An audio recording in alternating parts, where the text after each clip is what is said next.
जी अस्सलाम वालेकुम students. Ultraviolet visible spectroscopy के सेकंड लेक्चर में आज हम अगेन थोड़ा सा टचअप करेंगे कि कौन कौन सी ट्रांजिशंस हैं जो कि मॉलिक्यूल्स में ऑब्जर्व की जा सकती हैं और कौन कौन सी रेंज में ये फॉल करती हैं और हम कौन सी रेंज को एक्चुअली डिस्कस करेंगे और उस जो कि विजिबल स्पेक्ट्रोस्कोपी की रेंज में अगर हमें स्पेक्ट्राज मिलते हैं और अबव 200 नैनोमीटर वेवलेंथ पे हमें स्पेक्ट्राज ऑब्जर्व होते हैं तो हम किस तरह से ट्रांजिशंस को फाइनली फिगर आउट करेंगे कि कौन से मॉलिक्यूल्स हो सकते हैं या कौन से फंक्शनल ग्रुप्स हो सकते हैं। तो जैसा कि लास्ट टाइम बात हुई थी कि sigma to sigma transitions or sigma star transitions are the most difficult ones. They need very short wavelengths at around 150 nanometer और हाई एनर्जी चाहिए और इसकी वजह से ये अनलाइकली ट्रांजिशंस होती हैं among the molecules, organic molecules, और ये मोस्टली अल्केन्स में पाई जाती हैं। इसी तरह से sigma two pi star transitions available हैं, पॉसिबल हैं, और क्योंकि pi star orbital lower level पे होता है तो इसके लिए रिलेटिवली लेस एनर्जी और लिटिल मोर वेवलेंथ पे भी ये ट्रांजिशंस पॉसिबल हैं और ये नॉर्मली कार्बोनाइल्स में पाई जाती हैं। इसके अलावा पाई टू पाई स्टार ट्रांजिशंस अभी हमने डिस्कस की थी जो कि अनसैचुरेटेड कंपाउंड्स में हैविंग पाई ऑर्बिटल्स उनमें ये मौजूद होती हैं और 180 नैनोमीटर पे इनकी वेवलेंथ ऑब्जर्व होती है और अगर ये विजिबल होती हैं 200 प्लस की रेंज में आ जाती हैं if they have conjugations in them. वो हम लेटर डिटेल में पढ़ेंगे इन नेक्स्ट लेक्चर्स। इसके अलावा एन ऑर्बिटल्स, मॉलिक्यूलर ऑर्बिटल्स कौन से थे, एन इलेक्ट्रॉन्स कौन से हैं, वो भी लास्ट लेक्चर में हम डिस्कस कर चुके हैं। तो एन टू सिग्मा स्टार और n to pi star transitions भी पॉसिबल है जो कि हेटेरो एटम्स से लिंक्ड हैं और इसके अलावा कार्बोनाइल्स में n to pi star transitions हैं जिसमें एन नॉन बॉन्डिंग इलेक्ट्रॉन्स और pi electrons at a time मौजूद हों। तो ये 300 नैनोमीटर पे हमें ऑब्जर्व होती है।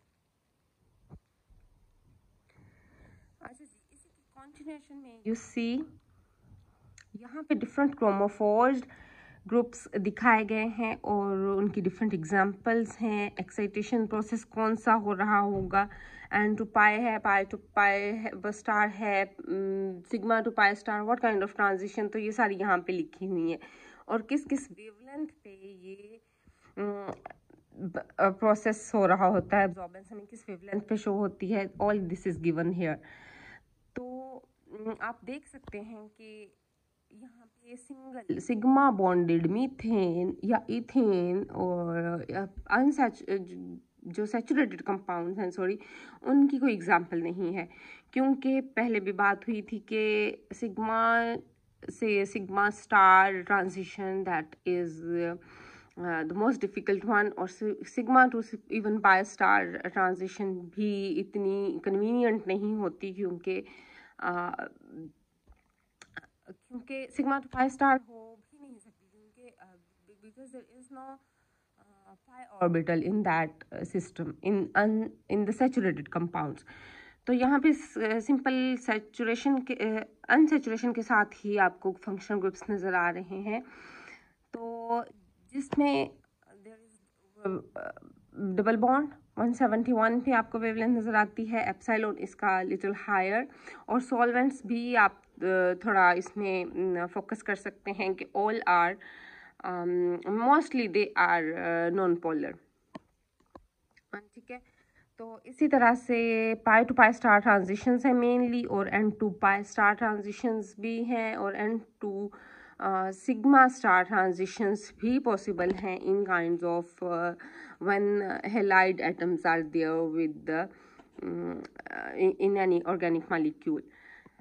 So from the chart above, it should be clear that only molecular moieties like to absorb light in 200 to 800 nanometer region are pi electron functions and heteroatoms having non-bonding valence shell electron pairs.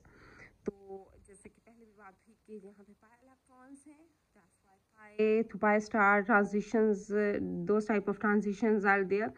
और अगर तो non bonding electrons are also available, तो वहाँ पे n to pi star type of transition is also happening, or n to sigma star transition is also happening. So such light absorbing groups are referred to as chromophores.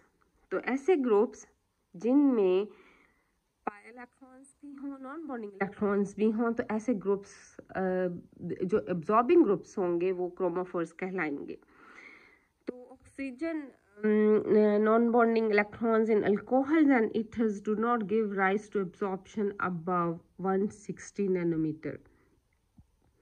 तो क्योंकि oxygen जो कि alcohol और ethers में होती है वो 160 से ऊपर उसकी एब्जॉर्बेंस ही नहीं होती, तो अल्कोहल और ईथर को सॉल्वेंट्स के तौर पे यूज़ किया जा सकता है फॉर स्पेक्ट्रोस्कोपिक सर्विस.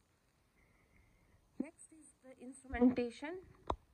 इंस्ट्रूमेंटेशन में आप देख सकते हैं कि ट्रेडिशनल यूवी विजिबल स्पेक्ट्रोफोटोमीटर जो है वो, जैसे कि लास्ट टाइम भी थोड़ा सा क्लास में डिस्कस हुआ था कि UV visible source of light incident की जाएगी, light in the range of around 160 nanometer to let's say till 800 nanometer. इस वेवलेंथ की रेंज के सोर्सेज होंगे, और there will be monochromatic beam splitter which will split the beam of this incident UV light into two, and then two rays are there, I naught, both are represented with I naught, both have the same intensity. One of the light beam will pass through the reference. Reference की भी बात हुई थी. Reference वो solvent है जो कि जिसमें सैंपल बनाया गया है, ठीक है, जो डाइल्यूशन पर्पस के लिए यूज़ हुआ है. एंड द रेस्ट, जो दूसरा पार्ट है बीम का, दूसरा हाफ है जो बीम इस incident beam of UV visible light का, तो वो सैंपल से पास होगा. और सैंपल के अंदर अगर तो इस वेवलेंथ को एब्जॉर्ब करने के ग्रुप्स मौजूद हैं, pi to pi star transitions या n to pi star transitions या n to sigma star transitions भी इवन पॉसिबल है, तो ये बीम ऑफ लाइट एब्जॉर्ब हो जाएगी. कुछ part of the light will be absorbed and rest will be transmitted to the detector. अब detector पे इंसिडेंट बीम जो कि रेफरेंस से गुजर के आ रही है, ये तो फुल फ्लैज आ रही है, और यहाँ पे कुछ पार्ट इसमें से माइनस हो गया है. लेट्स सपोज ये 10th पार्ट आ रही है, ये 8th पार्ट आ रही, तो जो 2 पार्ट्स इसमें एब्जॉर्ब हो गए वो स्पेक्ट्रोफोटोमीटर में इसमें से ये डिडक्ट होके हमारे पास स्पेक्ट्रा की फॉर्म में आ जाएगा कि कौन से पार्ट से लाइट जो है वो एब्जॉर्ब हो गई है, वो हमारे पास डिटेक्टर पे नहीं पहुंची. तो for such kind of sample absorbance is two places here and here. इसके लिए हमारे पास लाइट कम आई है इन जगहों पे. तो this is how the instrumentation is works for UV visible spectroscopy. और इंस्ट्रूमेंटेशन में जो सोर्सेज हैं रेडिएशन के, वो ड्यूटेरियम लैम्प है जो कि 200 to 330 नैनोमीटर को कवर करता है यूवी रेंज को, और टंगस्टन लैम्प है, ये विजिबल रेंज को कवर कर रहा है. Beam splitter sends a separate band to a cell containing the sample solution and a reference solution. Beam splitter actually उसको 2 halves में सेपरेट कर देता है, डिवाइड कर देता है लाइट को, ताकि हमें रेफरेंस सोल्यूशन के लिए और सैम्पल सोल्यूशन के लिए लाइट्स अलग अलग मिल जाएं. Detector measures the difference between the transmitted light through the sample versus the incident light and sends the information. अच्छा जी, ये आप क्वार्ट्ज कवर्ड देख रहे हैं. ये यहाँ पे भी अगर आप यूवी लैम्प और इसका सारा सेटअप देखें, कभी स्पेक्ट्रा आपने किए, खुद से परफॉर्म भी किए हों, तो इसी तरह का नॉर्मली आपको प्लास्टिक का कवर दिया जाता है, लेकिन क्वार्ट्ज कवर्ड यूज़ होता है. Only quartz is transparent in the full 200 to 700 nanometer range, जबकि प्लास्टिक और glass are only suitable for visible spectra. ठीक है, तो यूवी की रेंज में ये 330 से बिलो की रेंज में के लिए प्लास्टिक और ग्लास यूज़ नहीं किए जा सकते. तो कंसंट्रेशन क्योंकि ये क्वांटिटेटिव टाइप ऑफ एनालिसिस भी देता है यूवी विजिबल स्पेक्ट्रोफोटोमीटर, तो इसमें concentration is empirically determined by plotting a graph between the concentration and the absorbance, and typical जो सेल होल्डर है, सैंपल होल्डर है, दैट इज कॉल्ड कवेट। और जी स्पेक्ट्रा जो है ये एक्स एक्सिस पे वेवलेंथ और वाई एक्सिस पे कंसंट्रेशन प्लॉट करते हुए यूवी स्पेक्ट्रा लिया जाता है, and this is the common spectra. कोई भी स्पेक्ट्रा आप इसकी जगह भी एक एब्जॉर्बेंस पीक वाला भी दिखा सकते हैं, 2 वाला भी, 3 वाला भी, वट एवर यू लाइक। तो this is about spectrum के path length, longer path length through the sample will cause more UV light to be absorbed, linear effect है, किस तरह से A is equals to epsilon CL वो equation को ये confirm करता है। तो greater the concentration C of the sample, the more UV light will be absorbed, and this also creates the linear effect. It's the same. Molar absorptivities vary by order of magnitude. अगर तो molar एब्जॉर्बिविटी is उसमें 4, 5, 6 digits हैं तो ये high intensity एब्जॉर्प्शंस हैं।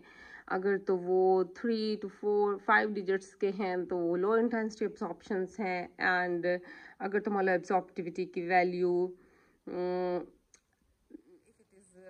From 0 to 10⁻³ या 1000 तक की रेंज में है तो ये फॉरबिडन ट्रांजिशंस कंसिडर की जा सकती हैं। ए इज़ यूनिटलेस एब्जॉर्बेंस, इसकी कोई यूनिट नहीं होती, जबकि the unit for epsilon are per centimeter per mole and are rarely expressed because the values are very high.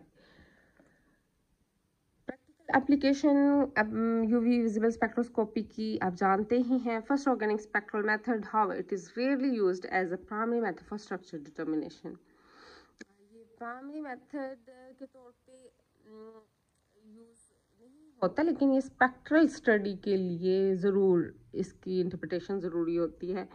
It is most useful in combination with NMR and IR data to elucidate unique electronic features that may be ambiguous in those methods. तो separately या individually ये बहुत ज़्यादा information के लिए use नहीं होता, जबकि NMR और IR के साथ मिल के ज़रूर स्ट्रक्चरल डिटर्मिनेशन में ये इम्पोर्टेंट इंफॉर्मेशन दे सकता है। तो इसी तरह से यूवी HPLC में हेल्प करती है, जिस तरह से मास स्पेक्ट्रोमेट्री हेल्प करती है गैस क्रोमेटोग्राफी के लिए। तो ये इनकी जैसे कि असिस्टेड टेक्निक्स हैं for these advanced spectroscopic chromatographic techniques.